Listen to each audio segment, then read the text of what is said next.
दोस्तों, कल्पना कीजिए, एक ऐसा अस्त्र जो न धुआं छोड़ता है, न बारूद उड़ाता है और न ही किसी रडार पर पकड़ा जाता है, पर उसकी एक किरण ही अमेरिका के सबसे महंगे फाइटर जेट को हवा में राख कर दे।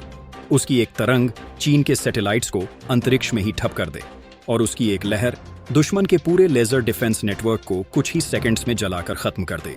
जी हाँ दोस्तों, यह कोई काल्पनिक कथा नहीं है। यह है भारत का वह रहस्यमयी अस्त्र जो अब तक पर्दे के पीछे था।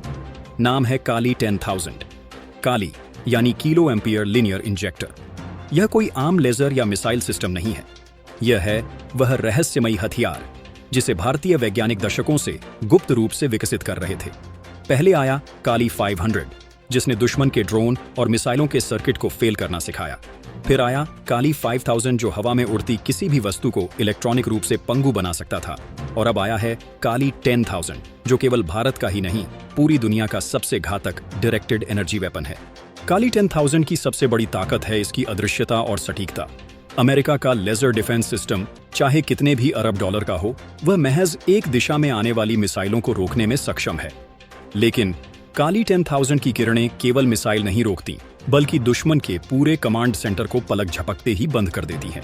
इसकी तरंगें इलेक्ट्रॉनिक सिग्नलों को तोड़ देती हैं, जिससे रडार, एयर डिफेंस सिस्टम और कम्युनिकेशन टावर्स सब चुप हो जाते हैं। दुनिया जिस THAAD डिफेंस सिस्टम पर इतराती है, वह केवल बैलिस्टिक मिसाइलों से बचाव कर सकता है। लेकिन भारत का काली 10,000 मिसाइल आने से पहले ही उसका रास्ता खत्म कर देता है। अमेरिका का GMD सिस्टम, जो इंटरकॉन्टिनेंटल बैलिस्टिक मिसाइल्स को हवा में पहचान कर मार गिराने का दावा करता है, वह भी इलेक्ट्रॉनिक इंटरफेरेंस के सामने कमजोर साबित हो सकता है। और चीन का साइलेंट हंटर, उसका नाम सुनकर भारत के वैज्ञानिकों को हंसी आ जाती है, क्योंकि काली 10,000 की ताकत के आगे वह केवल एक टॉर्च लाइट की तरह है। अब जरा सोचिए, जब कोई मिसाइल भारत की तरफ आए और हवा में पहुंचते ही उसका सिग्नल टूट जाए, उसका सिस्टम पिघल जाए और वह खुद हवा में ही फट जाए, तो क्या कोई दुश्मन फिर भारत की ओर आंख उठा पाएगा? काली 10,000 की रेंज को लेकर कई रिपोर्ट्स खुफिया हैं, लेकिन सूत्रों की माने तो यह प्रणाली 10,000 किलोमीटर के दायरे में किसी भी इलेक्ट्रॉनिक डिवाइस को निष्क्रिय कर सकती है, बिना कोई फिजिकल एक्सप्लोजन के। यह हथियार आकाश में मौजूद किसी भी फाइटर जेट, ड्रोन, मिसाइल या सैटेलाइट को चुपचाप एक झटके में रोक सकता है। लेकिन दोस्तों, यह केवल इसकी टेक्नोलॉजी नहीं, बल्कि इसके पीछे छुपी रणनीति भी बेहद खतरनाक है। भारत इस हथियार को अपने अत्यधिक संवेदनशील क्षेत्रों में तैनात कर सकता है, जैसे LAC, LOC और हिंद महासागर के द्वीपों पर। सोचिए, अगर अंडमान निकोबार से कोई इलेक्ट्रॉनिक वेव उठे और चीन के साउथ चाइना सी में तैनात चीनी जहाजों की आंखें बंद हो जाएं, तो क्या ड्रैगन कुछ कर पाएगा? काली 500 और काली 5000 को इस परियोजना के शुरुआती चरण कहा जा सकता है। काली 500 केवल 1 किलो एम्पियर की पल्स निकाल सकता था। काली 5000 ने इस क्षमता को 5 टाइम्स बढ़ाया, लेकिन काली 10,000 की पल्स पावर डबल नहीं, बल्कि 20 टाइम्स ज्यादा है। इसकी तरंगें इतनी तेज और शक्तिशाली होती हैं कि यह न सिर्फ एक ड्रोन को गिरा सकती है, बल्कि एक साथ 100 ड्रोन की पूरी स्वार्म को हवा में ही साफ कर सकती है। अब आप सोचिए, जब अमेरिका अपने लेजर सिस्टम को युद्ध में उतारता है, तो वह केवल मिसाइलों से बचाव करता है, लेकिन भारत का काली सिस्टम दुश्मन के पूरे युद्ध नेटवर्क को ब्लैकआउट कर देता है। Communication down, navigation down, electronic weapons down, और सबसे मजेदार बात, यह सब बिना किसी साउंड, बिना किसी लाइट शो के होता है। कोई चेतावनी नहीं, कोई धमाका नहीं, बस चंद सेकंड में सब कुछ खत्म। दोस्तों, चीन का दावा है कि उसके पास DEW यानी डायरेक्टेड एनर्जी वेपन मौजूद है, जो अमेरिका से भी बेहतर है। लेकिन चीन भूल गया कि भारत अब 1990s वाला भारत नहीं है। अब भारत अपने ही वैज्ञानिकों द्वारा बनाए गए ऐसे हथियारों पर भरोसा करता है जो दुनिया में कहीं और नहीं बनाए जा सकते। भारत का काली 10,000 उन चीनी हथियारों को उसी की जमीन पर निष्क्रिय कर सकता है। सोचिए, अगर गलवान की पहाड़ियों से एक लेजर वेव चीन की ओर जाए और वहां तैनात उसके सिस्टम एक एक कर बंद हो जाए, तो क्या होगा? अब आते हैं इस सिस्टम की असली चतुराई पर। जहां अमेरिका और चीन अपने लेजर सिस्टम को भारी भरकम सेटअप के साथ ट्रकों और जनरेटर पर तैनात करते हैं, वहीं भारत ने इसे ऐसा बना दिया है कि यह साइलेंट मोड में एक मोबाइल प्लेटफॉर्म पर भी फिट हो सकता है। यानी यह किसी भी रडार या सैटेलाइट द्वारा पकड़ा भी नहीं जा सकता। दुश्मन के सैटेलाइट सोचेंगे कि वहां कोई पावर स्टेशन है, लेकिन असल में वह भारत की तरफ से छोड़ी गई एक अदृश्य किरण होगी जो उनकी आंखें बंद कर चुकी होगी। अब सवाल उठता है कि क्या यह सिस्टम आज की तारीख में ऑपरेशनल है? उत्तर सीधा है, भारत अपने सबसे खतरनाक अस्त्रों की जानकारी सार्वजनिक नहीं करता। जैसा कि अग्नि VI और K8 मिसाइलों के साथ हुआ है, वैसे ही काली 10,000 पर भी चुप्पी बनी हुई है। लेकिन अगर दुश्मन की हरकतें बढ़ती रहीं तो यह सिस्टम अगली सुबह की पहली खबर बन सकता है। अब अगर चीन गलवान या तवांग की तरफ बढ़ता है और अमेरिका भारत को आंख दिखाने की कोशिश करता है, तो भारत के पास उन्हें चुप कराने के लिए बारूद की जरूरत नहीं है। अब भारत उन्हें चुप कराएगा विज्ञान और तकनीक से, और इस विज्ञान का सबसे खतरनाक चेहरा है काली 10,000। सबसे पहले बात करते हैं इसकी संभावित तैनाती की। भारत सरकार और DRDO इस हथियार को मोबाइल प्लेटफॉर्म पर तैनात करने की रणनीति बना रही है, जिससे इसे सीमाओं पर, समुद्री जहाजों पर और यहां तक कि सैटेलाइट से भी ऑन ऑपरेट किया जा सके। यानी अगर भारत चाहे तो इस अस्त्र को अंडमान निकोबार, लद्दाख, अक्साई चीन या अरुणाचल प्रदेश जैसे संवेदनशील इलाकों में बिना किसी पब्लिक अनाउंसमेंट के तैनात कर सकता है।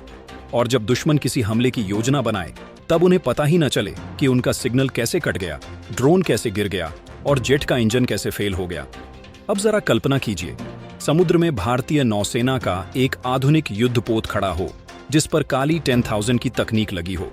जैसे ही दुश्मन की मिसाइल या एंटी शिप वेपन उस जहाज की तरफ बढ़े, वह जहाज न तो कोई तोप चलाए न मिसाइल दागे, बल्कि केवल एक इलेक्ट्रॉनिक वेव छोड़ दे और मिसाइल हवा में ही फेल हो जाए।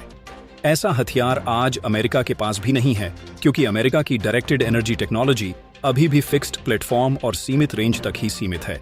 चीन, जिसने हाल ही में दावा किया था कि वह एक सुपर लेजर बना चुका है जो ड्रोन को 10 किलोमीटर दूर से गिरा सकता है, वो यह भूल गया कि भारत का काली 10,000 एक ही समय में 100 से ज्यादा ड्रोन को एक साथ गिरा सकता है, वह भी बिना किसी आवाज, बिना किसी प्रकाश के। और सबसे बड़ी बात, चीन के लेजर सिस्टम वातावरण के हिसाब से प्रभावित होते हैं, यानी धुंध, बादल या ऊंचाई उन्हें कमजोर कर देती है। लेकिन भारत ने काली में जो तकनीक डाली है वो है high energy pulse electron beam, जो न तो मौसम देखती है और न ही दूरी। बस निशाना सेट किया और सिस्टम ऑफ। अब आप पूछेंगे, क्या यह सिस्टम सैटेलाइट्स को भी प्रभावित कर सकता है? जवाब है हाँ। भारत की योजना यह है कि भविष्य में काली 10,000 को LVM-3 या SSLV जैसे लॉन्च व्हीकल्स के जरिए अंतरिक्ष में भेजा जाए। वहां से यह सिस्टम दुश्मन के सैटेलाइट्स को निशाना बना सकेगा, चाहे वह निगरानी सैटेलाइट हो, कम्युनिकेशन सैटेलाइट या फिर एंटी सैटेलाइट वेपन्स हो। अमेरिका का X-37B, जिसे वह चुपके से ऑर्बिट में घुमा रहा है, उसे भी भारत का काली 10,000 पलक झपकते ही ब्लाइंड कर सकता है। यानी अब जंग सिर्फ जमीन पर नहीं, आसमान और अंतरिक्ष में भी लड़ी जाएगी, और भारत उस युद्ध के लिए तैयार है अपने सबसे रहस्यमय अस्त्र के साथ। और ये कोई सपना नहीं है, ये उसी तरह की रणनीति है जैसे भारत ने मिशन शक्ति के जरिए एंटी सैटेलाइट मिसाइल टेस्ट करके दिखाई थी, पूरी दुनिया को चौंकाते हुए। अब आइए देखते हैं कि काली 10,000 में कौन कौन सी वह विशेषताएं हैं जो इसे अमेरिका और चीन से आगे ले जाए। AI आधारित लक्ष्य पहचान प्रणाली। जहां अमेरिका के हथियारों को मानव द्वारा निर्देशित किया जाता है, वहीं भारत का यह सिस्टम खुद से दुश्मन के इलेक्ट्रॉनिक हस्ताक्षरों को पहचान कर हमला करता है। ट्रांसपोर्टेबिलिटी।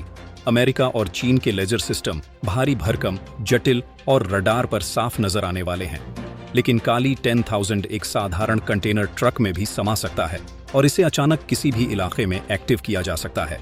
इलेक्ट्रोमैग्नेटिक वेव की तीव्रता, जो किसी भी कन्वेंशनल लेजर से 1000 टाइम्स अधिक शक्तिशाली होती है। अमेरिका के सिस्टम अभी तक 150 किलोवाट्स की सीमा तक ही पहुंचे हैं, जबकि काली 10,000 की शक्ति 1 मेगावाट के बराबर मानी जा रही है। हाइपरवेव फोकसिंग तकनीक, जिससे यह सिर्फ सामने वाले लक्ष्य को नहीं, बल्कि एक क्षेत्र विशेष में मौजूद सभी इलेक्ट्रॉनिक डिवाइसेस को एक साथ निष्क्रिय कर सकता है। अब जरा कल्पना कीजिए भारत चीन युद्ध की स्थिति हो।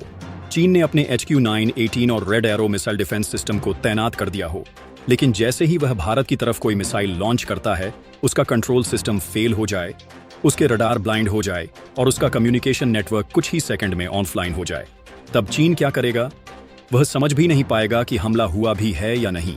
यही है भारत का गेम चेंजर। बिना गोली चलाए दुश्मन की पूरी सैन्य संरचना को पंगु बना देना। अमेरिका, जो खुद को मिलिट्री टेक्नोलॉजी में सर्वोच्च समझता है, उसके वैज्ञानिक भी अब काली 10,000 की अफवाहों से परेशान हैं। हाल ही में एक अमेरिकन थिंक टैंक ने कहा कि अगर भारत ने वाकई ऐसा वेपन तैयार कर लिया है, तो इससे उसका फोर्स प्रोजेक्शन 10 टाइम्स बढ़ जाएगा। यानी भारत अब सिर्फ डिफेंस नहीं करेगा, वह अब खुद आगे बढ़कर अपने दुश्मनों को चेतावनी देने की स्थिति में होगा। काली 10,000 सिर्फ एक हथियार नहीं है, यह भारत के आत्मविश्वास का प्रतीक है। यह दिखाता है कि हम सिर्फ परमाणु बम पर निर्भर नहीं हैं। हम ऊर्जा को भी अस्त्र में बदलना जानते हैं, और वह भी इतनी खामोशी से कि दुश्मन को संभलने का मौका ही न मिले। जब दुनिया युद्ध के मैदान में टैंक, मिसाइल और फाइटर जेट्स लेकर उतरती है, तब भारत अब एक ऐसा अस्त्र लेकर आया है जो दिखाई नहीं देता पर तबाही उससे भी ज्यादा करता है। काली 10,000 अब सिर्फ एक साइंस प्रोजेक्ट नहीं रहा, यह अब एक रणनीतिक हथियार है, और इसका सबसे बड़ा प्रमाण है भारत की चुप्पी। न DRDO कुछ कहती है, न सरकार। लेकिन अगर ध्यान से देखें तो भारत के बॉर्डर पर इलेक्ट्रॉनिक इंटरसेप्शन की गतिविधियां तेज हो गई हैं। इसका मतलब यह हो सकता है कि भारत टेस्टिंग फेज से ऑन ऑपरेशनल फेज की ओर बढ़ चुका है। और जब भारत किसी हथियार को सार्वजनिक नहीं करता, तब समझ लीजिए कि वह हथियार सिर्फ डिफेंस के लिए नहीं, बल्कि भविष्य की जंग को जीतने के लिए बनाया गया है।